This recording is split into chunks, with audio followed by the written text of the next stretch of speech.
Excellent. So I hope you have done your review of 201 material and you're ready to start 202. So this week we're going to start on axial loading.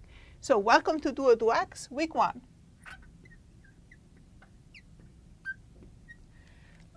So in this week we start on axial loading. Now it's really important as we move on from 201 that you really understand how the different pillars of structural mechanics, namely equilibrium,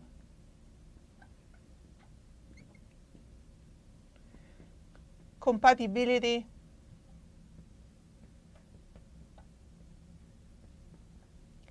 and constitutive response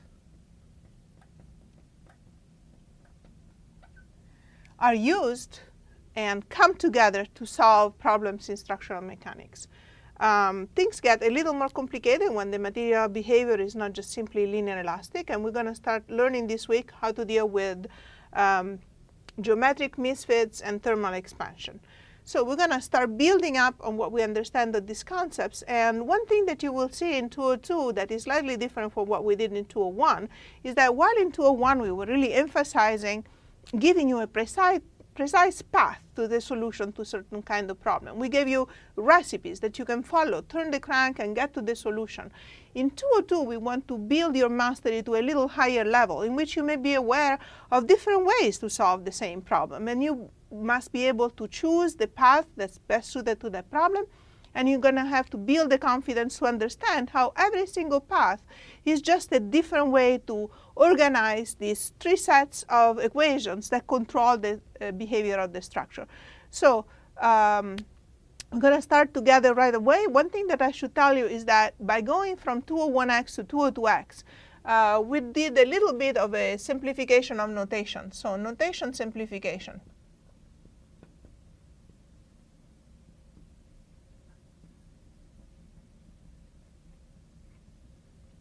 And we did this because when we start dealing with plasticity, viscoelasticity, and so on, we're going to have a lot of subscripts and superscript for different quantities.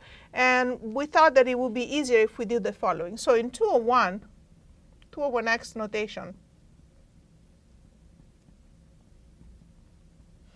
201x notation, you know that the normal stress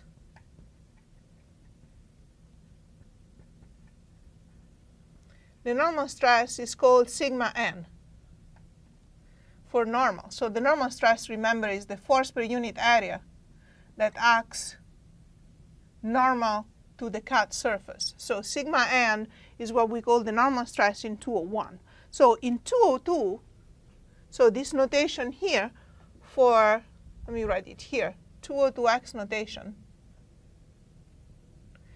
sigma n is going to become simply sigma. So the stress, oh, see, I just have n built into my brain. But no, I'm going to remember that when we do stress in axial loading, the normal stress is simply going to be called sigma. Sigma is going to be our force per unit area on the cross-section in the direction normal to the cross-section. And the other thing that we're going to do is for 201x notation, we had the axial strain. We call the axial strain epsilon axial. And if you remember the axial strain, which you remember now because you did all your review of 201x material, you remember that the axial strain comes from, if you have a bar like that, and this is then the form configuration of the bar, and you look at section X. And then when the bar is deformed and is deformed like this, each section, remember, moves only along the x direction. This is the x-axis, moves along the x direction. So this section here moves by ux of x.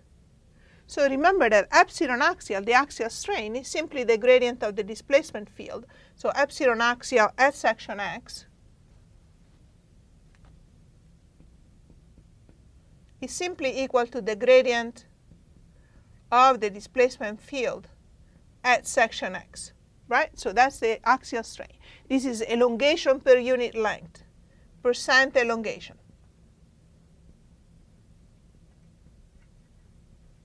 So in 202, what we do is instead of calling epsilon axia, we simply call it epsilon. So the axial strain is going to be called epsilon dux dx.